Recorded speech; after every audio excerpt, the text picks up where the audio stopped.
માં સરસ્વતી શિશુકુંજ વડવાલા, ધોરણ 8, વિષય સાયન્સ, જેમાં આપણું ચેપ્ટર નંબર 11 છે, બળ અને દબાણ.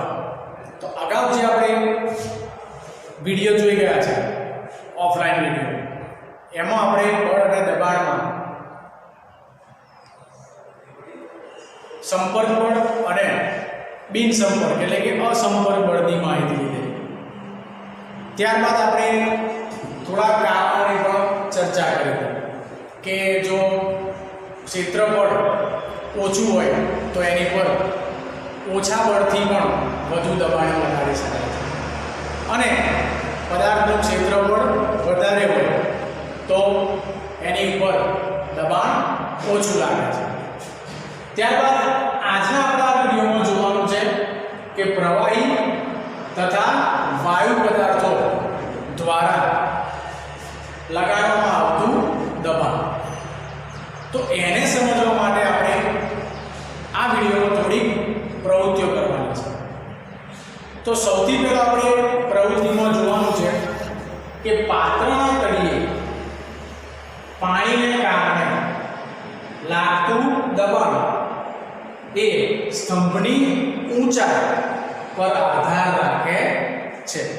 તો આ જે વાક્ય છે એને સમજવા માટે આપણે એક પ્રવૃત્તિ કરવાની છે. તો પહેલા આપણે પ્રવૃત્તિ જોઈએ, ત્યારબાદ એની સમજૂતી મેળવીશું. તો આકૃતિમાં બતાવ્યા પ્રમાણે જે તમને ચિત્ર દેખાય છે એ ચિત્રમાં બતાવ્યા પ્રમાણે આપણે સૌથી પહેલા બે પોલી નળીઓ લેવાની છે. પોલી એટલે કે બંને છેડેથી ખુલ્લી. હવે એ નળીઓ આપણે કેવા માપની લેવાની છે? તો જે નળી છે એની લંબાઈ લગભગ 15 થી 20 સેન્ટીમીટર હોવી જોઈએ લંબાઈ,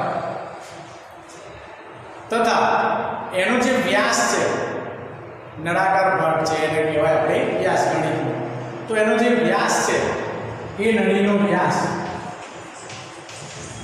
5 સેમી થી લગભગ 7 સેમી કાં તો 7.5 સેમી જેટલા વ્યાસ હોય છે. એટલે આટલી બોડી થઈ ગઈ આપણી નળી. તો આ ટાઈપની આપણે બે નળીનો ઉપયોગ કરવાનો છે. હવે એ નળી લીધા બાદ જેનો એક છેડો છે એ છેડા ઉપર આપણે કોઈ રબર હોય એટલે કે માનો કે ફુગ્ગો હોય તો એ બે સરખા સાઈઝના બે ફુગ્ગા લેવાના છે, અને બંને ફુગ્ગાને નળીના એક છેડા ઉપર બાંધવાના છે બરાબર, બંને નળી ઉપર. એ તમે એને દોરી વડે પણ બાંધી શકો છો, ચુસ્ત બાંધવાના, જેથી કે કારણ કે આપણે એ નળીમાં પાણી ભરવાનું છે. હવે જે એક નળી છે એને કહીએ નળી નંબર A અને નળી B. તો જે આપણે નળી A લીધી છે એની અંદર તમે આકૃતિમાં બતાવ્યા પ્રમાણે જે પાણીની ઊંચાઈ છે કે પાણીનો સ્તંભ છે એ અડધો રાખવાનો. અડધો એટલે માનો કે 20 સેમી લીધી છે તો આપણે 10 સેમીની સ્તંભની એટલે કે પાણીની ઊંચાઈ રાખીશું એ નળીમાં. અને જે B નળી છે જેમાં આપણે પાણીનો જે સ્તંભ છે એની ઊંચાઈ સમથિંગ 20 સુધી એટલે કે 18 સેમી સુધી કે 20 સેમી સુધી રાખીશું, પૂરેપૂરી કરી દઈશું. હવે ત્યારબાદ જે પાણી ભરીશું અને જે નીચેનો આપણે બે ફુગ્ગા બાંધેલા છે એ બે ફુગ્ગાનું આપણે અવલોકન કરવાનું છે. તો અવલોકન કરતા આપણને જણાશે કે જેમાં આપણે સ્તંભની ઊંચાઈ ઓછી છે તે ફુગ્ગો ફૂલેલો જે છે એ ખૂબ વધારે ફૂલેલો દેખાશે નહીં. જ્યારે જે સ્તંભની નળી નંબર B ની પાણીની જે ઊંચાઈ છે, જે સ્તંભ છે એની ઊંચાઈ વધુ છે, તો એની નીચે જે ફુગ્ગો બાંધેલો છે એ ફુગ્ગો તમને ફૂલેલો જણાશે. તો વિદ્યાર્થી મિત્રો, આ પ્રવૃત્તિ પરથી આપણે એક કારણ નીકળી શકે, તારવી શકીએ કે જે દબાણ છે એ દબાણ પ્રવાહીનું જે સ્તંભ છે એ સ્તંભની ઊંચાઈ પર આધાર રાખે છે કે જેની સ્તંભની ઊંચાઈ વધુ હતી તો એણે ફુગ્ગાની જે દિવાલ છે એની પર વધુ દબાણ કર્યું જેથી તે ફૂલ્યો, જ્યારે સ્તંભની ઊંચાઈ ઓછી હતી એણે એ ઊંચાઈના કારણે ઓછી ઊંચાઈના કારણે એ ફુગ્ગા પર દબાણ ઓછું કર્યું એટલે એ ફુગ્ગો ઓછો ફૂલ્યો છે. તો આ જે પ્રવૃત્તિ છે એના પરથી આપણને સમજ મળે છે કે તારવી શકીએ કે પાત્રના તળિયે પાણીના કારણે એટલે કે જે પ્રવાહી છે એના કારણે લાગતું દબાણ એ સ્તંભની ઊંચાઈ પર આધાર રાખે છે, દબાણ લગાડે છે કે જે પ્રવાહી છે એ પાત્રની જે દિવાલો છે એ દિવાલો પર પણ દબાણ લગાડે છે. તો એની માટે આપણે પ્રવૃત્તિ જોવાની છે. તો આકૃતિમાં બતાવ્યા પ્રમાણે આપણે 1 લીટર કે 1.5 લીટરની જે આપણે કોલ્ડ ડ્રિંક્સની બોટલ આવે છે એવી બોટલની જરૂર પડશે, કાં તો તમે પાણીની બોટલ પણ લઈ શકો છો જેની ક્ષમતા 1 લીટર કાં તો 1 લીટર કરતાં વધારે હોય. હવે એ જે બોટલ લીધી છે એ બોટલની તળિયા પર એક સાઈડે આપણે એક નળી લગાવવાની છે. તો એ નળી લગાવવા માટે આપણે શું કરીશું તો કે એ નળી કાચની હોવી જોઈએ, જેને આપણે સ્ટ્રો કહી શકીએ, કાં તો થોડી એનો વ્યાસ થોડો વધારે હોવો જોઈએ. તો એવી જે નળી છે એ તમને આકૃતિમાં દેખાય છે. તો એ નળીને આપણે એક છેડાને થોડો ગરમ કરીશું કાચની નળીમાં. તો કાચ જે વાપરવાનો છે ને, પરંતુ શું થશે તો કે ગરમ થશે. તો એ ગરમ જે છેડો છે એ બોટલના તળિયાથી થોડોક ઉપરની સાઈડે એને કાણું પાડી દઈશું. તો એ જે બોટલ છે એની અંદર સળિયો ગરમ હોવાના લીધે બોટલ પીગળશે અને ફિટ થઈ જશે. હવે આપણે ચકાસણી એ કરવાની છે કે જ્યાં આપણે નળી ફિટ કરી છે ત્યાં આગળ પાણી લીકેજ થવું જોઈએ નહીં, એટલે ટપકવું જોઈએ નહીં. અને જો ટપકતું હોય તો આપણે એની માટે શું કરી શકીએ તો આપણે એ જે જગ્યા છે નળી આગળ અને બોટલની વચ્ચેની જે જગ્યા છે એ જગ્યાની અંદર મીણ, જે આપણે મીણબત્તી હોય એને સળગાવીએ તો એની પરથી મીણ ટપકે ટપકે પડે છે. તો એ મીણના આપણે ટપકા એ જગ્યાએ લગાવી દઈશું તો ત્યાંથી પાણી લીકેજ થશે નહીં. હવે ત્યારબાદ જે નળીનો બીજો મુખ જે છે છેડો એ ખુલ્લા છેડા ઉપર આપણે એક રબરનો ફુગ્ગો લગાવીશું.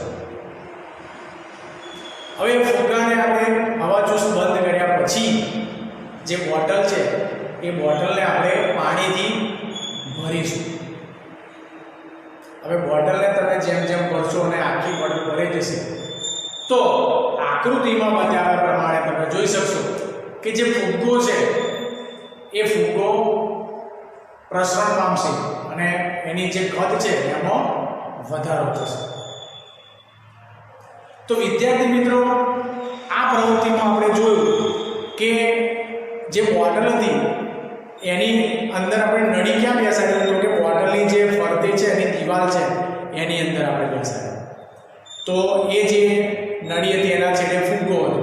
તો આ પ્રવૃત્તિ પરથી આપણે કહી શકીએ કે ફુગ્ગો ફૂલ્યો છે તો જે પ્રવાહી છે એ બોટલ જે છે એની દિવાલ ઉપર પણ દબાણ કરે છે. તો આ પ્રવૃત્તિ પરથી આપણે કહીશું કે પ્રવાહી પાત્રની દિવાલો પર દબાણ લગાડે છે. એ પ્રવૃત્તિમાં આ જે ચિત્ર છે એમાં દર્શાવ્યા પ્રમાણે જે તમને દેખાય છે એ પ્રમાણે આપણે ફરીથી 1 લીટર કાં તો 1.5 લીટરની એક બોટલ લઈશું પ્લાસ્ટિકની. હવે એ જે બોટલ છે એના તળિયાથી થોડી ઊંચે સમાન અંતરે આપણે 4 કાણા પાડીશું સરખા. હવે એ જે 4 કાણા પાડ્યા છે એવી બોટલને આપણે એક પાત્રમાં મૂકીશું. ત્યારબાદ એ જે બોટલ છે એને પાણીથી આપણે ભરી દઈશું.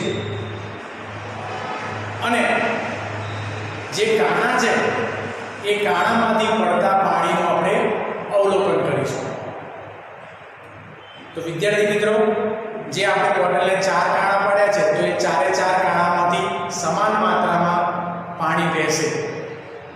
તો શું તમને એવું જોવા મળશે કે જે બોટલ છે અને જે પાણીની ધાર છે એ બંને વચ્ચેનું ચારે 4 કાણા ઉપર પડતા પાણીનું જે બોટલથી અંતર છે એ સમાન હશે? તો કે હા. તો અવલોકન કરતા આપણને સમજાશે કે જે ચારે 4 કાણા છે એમાંથી નીકળતું પાણી એ બોટલ અને જે પાણી પડે છે એ જે સ્થાન એ બેની વચ્ચેનું ચારે 4 કાણામાં અંતર કેવું છે? સમાન હશે. તો આ પરથી આપણે તારણ કાઢી શકીએ કે પ્રવાહી સરખી ઊંડાઈએ સરખું દબાણ લગાડે છે. તો આપણે પાણી તો સરખું જ ભરેલું, એક જ ટાઈપનું પાણી ચારે કાણામાંથી નીકળે છે. હવે કાણા આપણે ઊંડાઈ પર મૂકેલા, એટલે કે બોટલની છેક નીચે, અને એમાંથી દરેક કાણામાંથી પાણી પણ કેવું પડતું હતું? તો કે સમાન. એનો મતલબ કે ચારે 4 કાણા ઉપર દબાણ પણ કેવું લાગે છે? સરખું લાગે છે. તો આ પરથી આપણે જે પ્રવાહી છે એ પ્રવાહી દબાણ કરે છે એની આપણને સમજૂતી મળે છે. તો શું આ જ રીતે જેમ પ્રવાહી દબાણ કરે છે એમ વાયુ પણ દબાણ કરે છે? તો કે હા. તો વાયુ દબાણ કરે છે એની માટે આપણે થોડા ઉદાહરણો જોઈશું. તો વિદ્યાર્થી મિત્રો, આપણે એક ફુગ્ગો લઈએ. હવે એ ફુગ્ગાને આપણે મોં વડે હવા ભરીએ. તો એ ફુગ્ગાની અંદર હવા રહે એની માટે આપણે શું કરીએ? તો એનું જે મુખ છે એને કાં તો પકડી રાખીએ, કાં તો એને દોરી વડે બાંધી દઈએ. પરંતુ જો આપણે એનું જે મુખ છે એને ખોલી નાખીએ તો શું થશે? તો તમે કહી શકશો કે ફુગ્ગાની બધી હવા બહાર નીકળી જશે. તો ફુગ્ગાની બધી હવા બહાર નીકળી ગઈ એનું કારણ શું? કે તમે તપેલી જે છે કાં તો બોટલ છે, બોટલમાં પાણી ભર્યું તો પાણી આપોઆપ બહાર નીકળવાનું છે નહીં. પરંતુ ફુગ્ગામાં જે હવા ભરી હતી તો હવા એનું મુખ ખોલતો આપોઆપ બહાર નીકળી જાય છે અને ફુગ્ગો પોતાની મૂળ સ્થિતિમાં આવી જાય છે. તથા ફુગ્ગાનું જો બીજું એક આપણે ઉદાહરણ જોઈએ કે ફુગ્ગામાં હવા આપણે ભરીએ છીએ. હવે ફુગ્ગાની જે દિવાલો છે એની ઉપર હવા શું કરશે? દબાણ કરશે. પણ જેમ જેમ આપણે હવા ભર કરીશું તો ફુગ્ગો એક સમય આવશે કે ફટાક દઈને ફાટી જશે. તો એનું કારણ શું છે? તો કે જે આપણે હવા ભરીએ છીએ એ હવા જે ફુગ્ગો છે એની અંદરની દિવાલો પર દબાણ કરે છે અને જ્યાંથી એ ફુગ્ગો નાજુક હશે એ જગ્યાએથી ફુગ્ગો ફૂટી જશે. તથા જે આપણે પહેલું ઉદાહરણ જોયું કે હવાનું ફુગ્ગામાં હવા ભર્યા બાદ આપણે જો એનું મુખને છોડી દઈએ તો હવા બહાર નીકળી જાય છે. તો એ ક્રિયામાં શું થાય છે? તો કે જે આ વાતાવરણમાં હવા છે એ હવા એ ફુગ્ગાની ઉપરની બાજુએ દબાણ કરશે, જેથી જે અંદરની હવા છે એ બહાર નીકળી જશે. તો આ બે ઉદાહરણ પરથી આપણે કહી શકીએ કે વાયુ પદાર્થ છે એ વાયુ પણ દબાણ કરે છે. બીજા ઘણા એવા આપણા વ્યવહારમાં ઉદાહરણો છે હવાના દબાણના કે સિરીંજની વાત કરીએ તો ડૉક્ટર જે ઇન્જેક્શન મૂકવા માટે સિરીંજ વાપરે છે તો એ સિરીંજમાં ડૉક્ટર દવા જે આપણે લિક્વિડ હોય દવા સ્વરૂપે એ અંદર ભરવા માટે શું કરશે? તો કે સિરીંજને દવાની શીશીમાં દાખલ કરશે અને જે આપણું ઇન્જેક્શન છે એની પાછળની જે ભાગ છે એ ભાગને ખેંચશે. તો ખેંચવાથી શું થાય છે? તો કે જે ઇન્જેક્શન છે એ ઇન્જેક્શનની અંદરની હવાને આપણે ખેંચીશું તો એની અંદર દબાણ ઘટશે અને જે બોટલની દવા છે એની ઉપર હવાનું દબાણ વધશે. તો હવાના દબાણ વધવાના કારણે એ દવા ઇન્જેક્શનની અંદર સરકી જાય છે અને ઇન્જેક્શન ભરાય છે. તો એ જ હવાના દબાણની આપણે ચર્ચા કરી ગયા છે ધોરણ 7માં કે વાવાઝોડું છે, વંટોળ છે, આ ઉત્પન્ન થવાનું કારણ શું છે? તો કે વાયુ.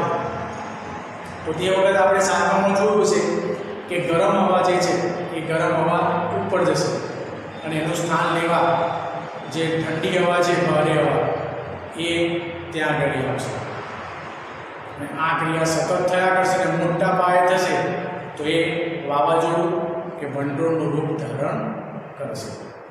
તો એ પણ શું દર્શાવે છે? તો કે વાયુ પદાર્થનું દબાણ દર્શાવે છે. બીજું એક ઉદાહરણ આપણે લઈએ કે જ્યારે આપણે કોલ્ડ ડ્રિંક્સ પીએ છીએ તો કોલ્ડ ડ્રિંક્સને પીવા માટે આપણે સ્ટ્રોનો ઉપયોગ કરીએ છીએ. તો જ્યારે આપણે એ કોલ્ડ ડ્રિંક્સ છે એની અંદર સ્ટ્રોને ડુબાડીએ છીએ અને ત્યારબાદ એક છેડાને આપણે મોંમાં રાખીને ખેંચીએ છીએ. તો વિદ્યાર્થી મિત્રો, એ જે પ્રવાહી છે એ પ્રવાહી સ્ટ્રો દ્વારા આપણા મુખમાં આવે છે. પણ શું સ્ટ્રોને એવી એવી મૂકી રાખીએ તો એ આપણા મોંની અંદર આવશે? તો કે નહીં આવે. તો જ્યારે આપણે હવા ખેંચીએ તો એ પ્રવાહી આપણા મોંમાં આવે એનું કારણ શું છે? તો કે એનું કારણ એ જ છે દબાણ. તો એને સમજીએ કે જ્યારે આપણે સ્ટ્રોમાંની હવાને ખેંચીએ છીએ તો એ સ્ટ્રોની અંદરની જે હવા છે એનું દબાણ ઘટે છે, ઓછું થાય છે. તો જે પાત્રમાં આપણે પ્રવાહી ભરેલું છે એ પ્રવાહી પર જે આ હવા છે એનું દબાણ વધે છે અને એ દબાણ વધવાના કારણે એ પ્રવાહી સ્ટ્રોમાં રહી અને આપણા મોંમાં આવે છે.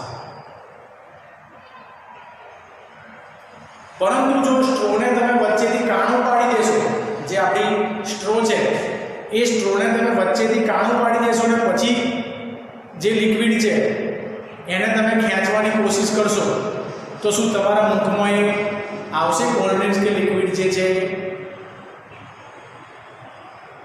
તો નહીં આવે.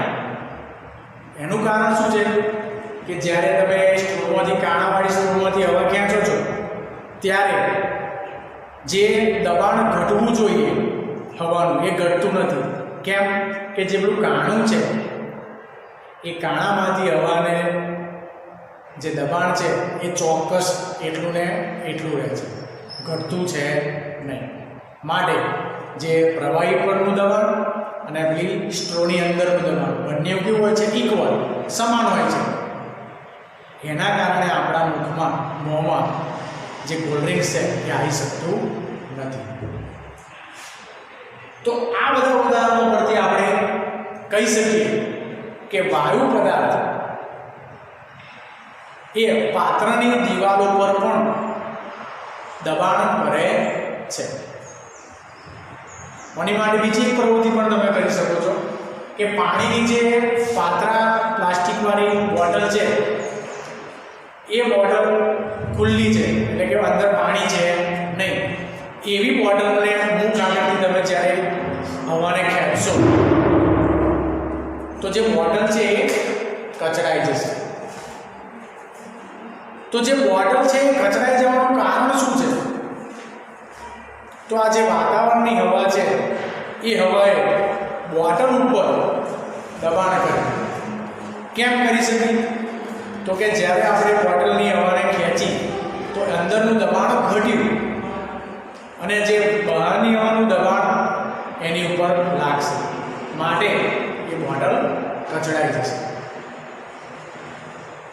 તો આ બધી જે પ્રવૃત્તિઓ જોઈ એ બધી પ્રવૃત્તિઓ પરથી આપણે કહી શકીએ કે પ્રવાહીઓ તથા વાયુઓ દ્વારા પદાર્થ પર દબાણ લાગે છે. ત્યારબાદ આપણે વાત કરી ચૂક્યા છે કે વાતાવરણનું દબાણ. તો વાતાવરણના દબાણની આપણે વાત કરી ચૂક્યા છે, જેમાં આપણે